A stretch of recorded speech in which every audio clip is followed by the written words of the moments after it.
So we've looked at Jesus coming in on Palm Sunday. We've looked at the cleansing of the temple, then the cursing of the fig tree. Yesterday we looked at the feet washing, and of course after the feet washing and a number of things that Jesus taught the disciples that we especially see in John's Gospel, we come to the scene at Gethsemane. Okay. So I'm just telling you the references because I'm going to read them in different order. I've taken it mainly from Matthew 26:36 to 44. But I've taken two verses from Luke 22:43 to 44 and two verses from Mark 14:41 to 42 to give a more wholesome picture of what happened at Gethsemane. So I'll do it in three sections, and I've sort of clubbed the verses together depending on how I want to share how I want the flow to go. Okay, so we'll start with the garden. Then Jesus went with his disciples to a place called Gethsemane, and he said to them, "Sit here while I go over there and pray." Okay, so Luke tells us that it was on the Mount of Olives, and John tells us that it was an olive grove. And so with all these things, we know it was a garden where there were olives. So Gethsemane was a private garden. It seems that there were a number of these private gardens a little away from the heart of Jerusalem, because Jerusalem was so closely constructed that there was no place for rich people to have a lot of space, and so they would have these private gardens in different places. So this seems to be a private garden which Jesus frequented when he was in Jerusalem. You see, both Mark and Luke say he went there as usual. So presumably when he was in Jerusalem for his late night prayers, early morning prayers, he would go to this garden. And thus it would have been known only to his closest disciples, including Judas. An ideal place to capture Jesus at night. You see, the people who wanted to arrest him knew where he was in the daytime, but they didn't want to arrest him in public. They didn't know where he was at night. So they needed someone to betray him. And it's interesting that Jesus' last week involved favors of several friends. And we don't know these friends except for the last one, as you realize. Okay, somebody gave him the donkeys. Somebody gave him the large room where they had the Last Supper. It was somebody else's garden, some rich man's garden that he would have been going to. And of course we know that Joseph of Arimathea gave him the tomb. And so you have these, all would have been well-to-do friends, most of them nameless, who are blessing Jesus and in a sense fulfilling prophecy, and especially in this last week. Okay. Finally, Gethsemane means oil press. So it was a place where olive trees grew as well as where the olives were pressed for oil. And Anila had done this some time ago, the olive oil for the lampstand, the pressing of the olive oil. Okay, so that's the garden. We'll come to this olive press, the importance of that a little later. Then we have the disciples. So I'm reading again the verses related to the disciples. He took Peter and the two sons of Zebedee along with him, and he began to be sorrowful and troubled. Then he said to them, "My soul is overwhelmed with sorrow to the point of death. Stay here and keep watch with me." Then he returned to his disciples and found them sleeping. "Couldn't you men keep watch with me for 1 hour?" he asked Peter. "Watch and pray so that you will not fall into temptation. The spirit is willing, but the flesh is weak." And then he comes back again. When he came back, he again found them sleeping because their eyes were heavy. So Jesus takes the inner circle of 3 disciples deeper into the garden. He leaves the other disciples on the outskirts of the garden. Okay? And so we know that Jesus had an inner circle of Peter, James and John. And at least on 2 other occasions, they experienced something that the others did not. In the raising of Jairus' daughter and on the Mount of Transfiguration. They saw things and experienced things that the others did not get to witness. And that seems to be a pattern of Jesus' discipleship. In fact, this is like an aside, there seem to be 3 or 4 circles within the 12 that Jesus consciously, he planned it that way and discipled that way. He shares the burden on his heart, what he was feeling. Sorrowful, troubled, deep anguish. He's overwhelmed, almost dying. And I thought to myself that I sometimes use this language for far less. But he is in torment, and he says, keep watch with me. He doesn't say pray for me. He says, keep watch with me. Okay? He just wants their presence as support, it seems. Okay? And I thought of Aaron and her supporting Moses. You see, Moses was doing the interceding, but Aaron and her were supporting him. In that sense, it was an entirely physical act because they had to hold up his hands. And it seems to be that sense of, just be alongside me. I guess sometimes when people want you to go with them to the doctor, dentist is even worse. You can't really sit sit over there with them and hold their hand, but they still just want you around. It's like Jesus says, keep watch with me. He takes the 3 people who are the closest in his life on earth, and he wants them to be with him in this time of, he's not experienced a time like this in his 33 years. Okay. What do the disciples do? They keep falling asleep. Okay. And one of the other Gospels, I think it is Mark, said that they're not just physically tired, they were exhausted with sorrow. And so one of the physical consequences of deep sorrow is that you go to sleep. So that's also part of it. They know something is happening, they can sense what is on Jesus' heart, they're feeling sorrowful as well, and that's also part of the thing. It's not just that they were lazy or sleepy, but they were also exhausted with sorrow. And when Jesus comes back, he says, keep watch with me, and then when he comes back and they're sleeping, he says, this time Jesus tells them to pray for themselves. You see, to watch with him, but to pray for themselves against the temptation. And he's earlier said that I've also prayed for you. He knows what's about to happen. He knows the testing and the trial that they're going to go through. And so he says, pray for yourselves. And before that, he's already said, I've already prayed for you, that when you fall, you will come back. The reality is that they are going to fall. Okay? And finally, he says that the spirit is willing, but the flesh is weak. So the spirit is willing. It's willing to support him, to stand with him, to die for him, as Peter says so grandly. And we saw all of that yesterday. Those of you who could go through the movie. Actually, one of the things I love about the Passion is that if you know your Bible, he takes so many references from different places. In the Garden of Gethsemane, Jesus is quoting the Psalms, and then so many other incidents. He just brings it all together. He uses artistic license, of course, but all of it is in the Bible, the various strands that he brings together. Okay? So the spirit is willing to support him, stand with him, die for him, but their flesh will betray them. They will abandon him, deny him, give up on him by the end of the next day. So that's the disciples.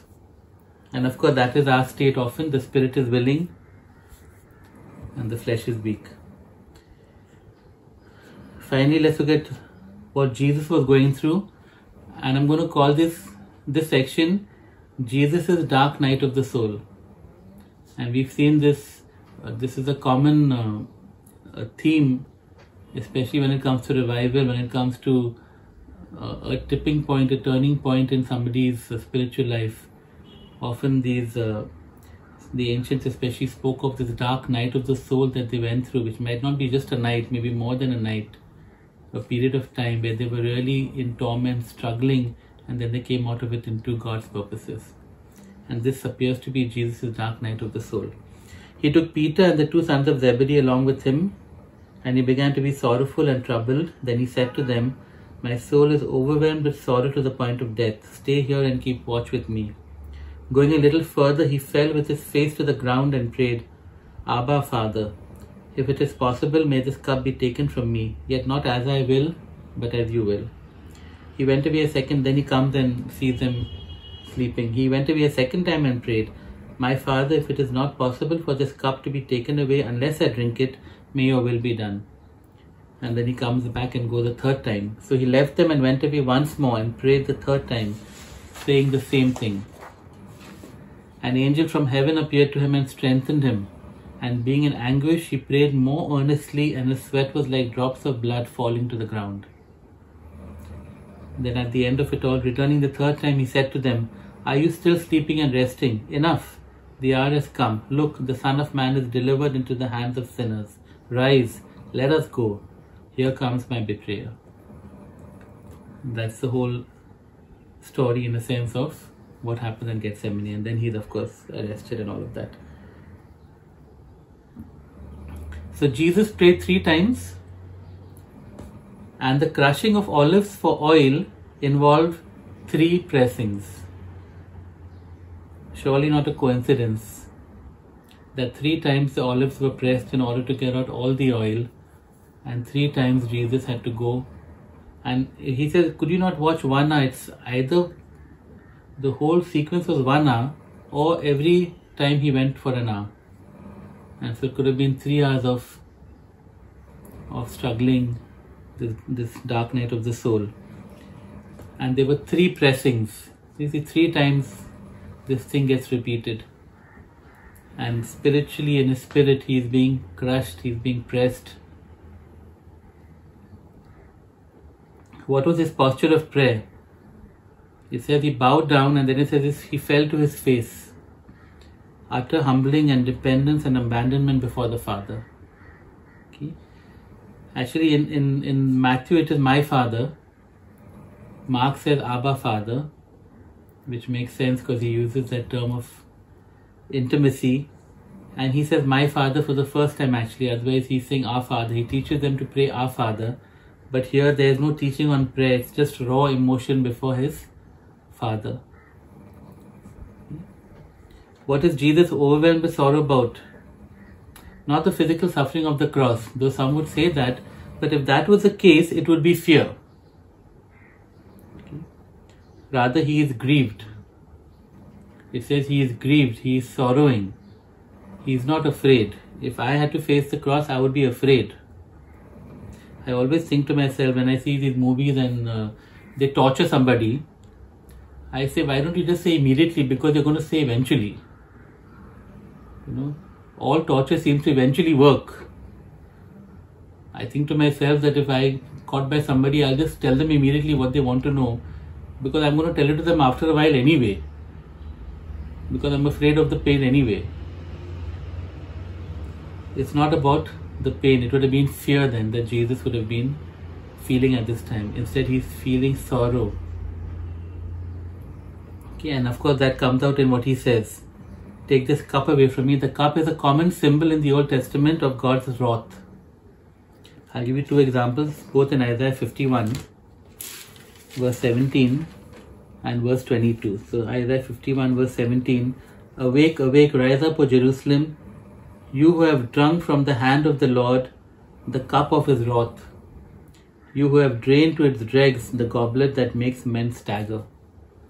And later on, it's a more positive sense, this is what your sovereign Lord says, your God who defends his people. See, I have taken out of your hand the cup that made you stagger.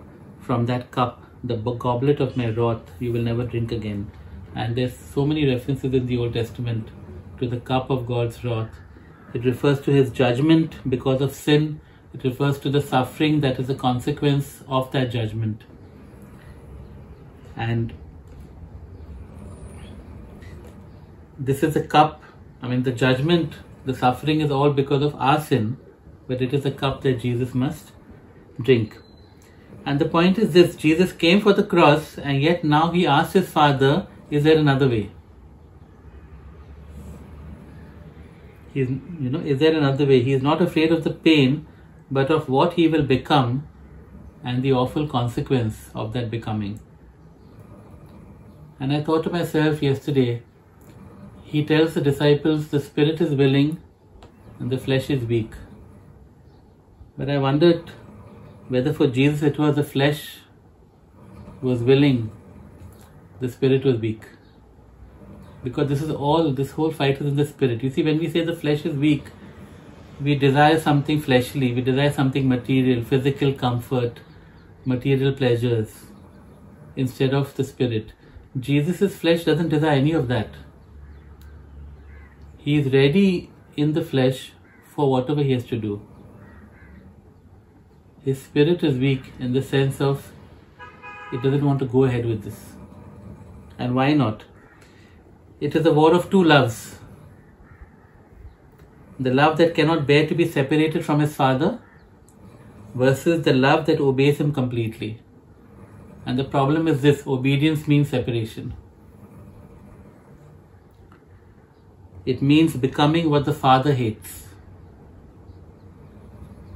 And Peter Pett puts it like this: the point here is not that Jesus was afraid to die, not even by the terrible torture of crucifixion. The cup that he was being called on to drink went much deeper than that. It had to do with the antithesis between holiness, that is total set apartness for God or to God, and sin, being totally apart from and cut off from God. So it's either total set apartness to God or being totally apart from and cut off from God. It had to do with experiencing everything that was the very opposite of what he was. Experiencing what was contrary to his whole being. He was to be made sin for us, he who knew no sin. He was the one to whom the very thought of sin was totally abhorrent, and he was to be drenched in the filth of mankind. His very soul revolted at the idea, but if necessary, he was willing to see it through.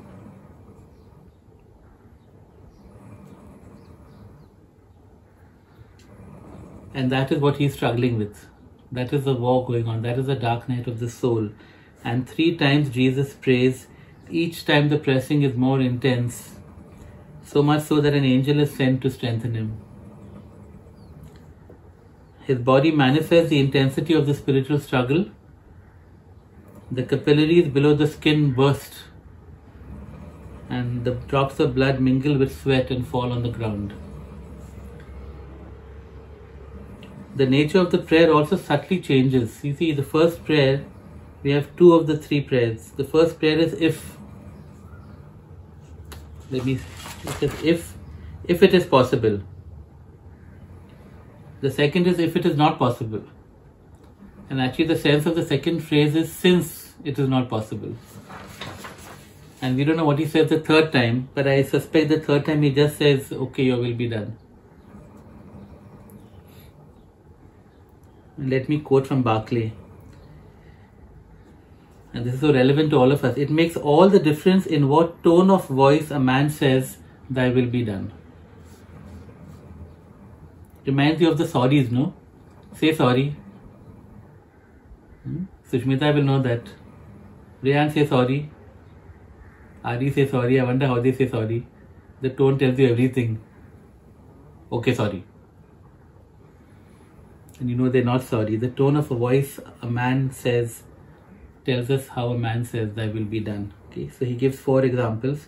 Barclay has this pattern. He says 3, 4, 5 things, and the 5th one will be the right one, and the rest will be not so right. But all of them are things that we do. Okay, 1, he may say it in a tone of helpless submission, as one who is in the grip of a power against which it is hopeless to fight. The words may be the death knell of hope. 2nd, he may say it as one who has been battered into submission. The words may be the admission of complete defeat. He may say it as one who has been utterly frustrated and who sees that the dream can never come true. The words may be those of a bleak regret or even of a bitter anger, which is all the more bitter because it cannot do anything about it. And we know all of these thy will be done. And fourthly, he may say it with the accent of perfect trust. That is how Jesus said it. He was speaking to one who was Father. He was speaking to a God whose everlasting arms were underneath and about him, even on the cross. He was submitting, but he was submitting to the love that would never let him go. And then suddenly it is done. The hour has passed. The dark night is over. His face is flint once more. His heart is no longer heavy. And the rest is history.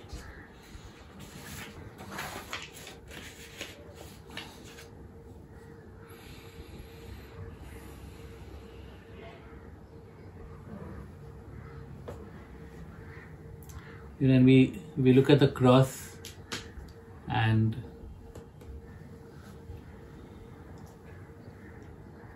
yesterday this movie was really about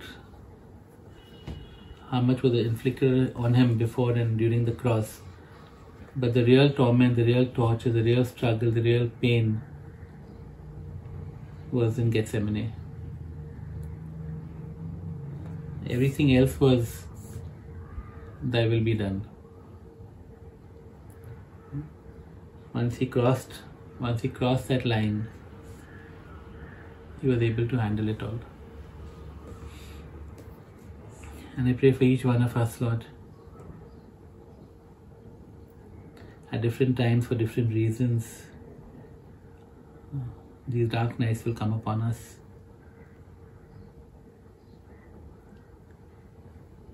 And for us it will be the spirit willing and the flesh weak. And I pray that you will help us to overcome. And I thank you, Jesus, just as you interceded for Peter and the disciples, you are constantly interceding for us at the right hand of the Father.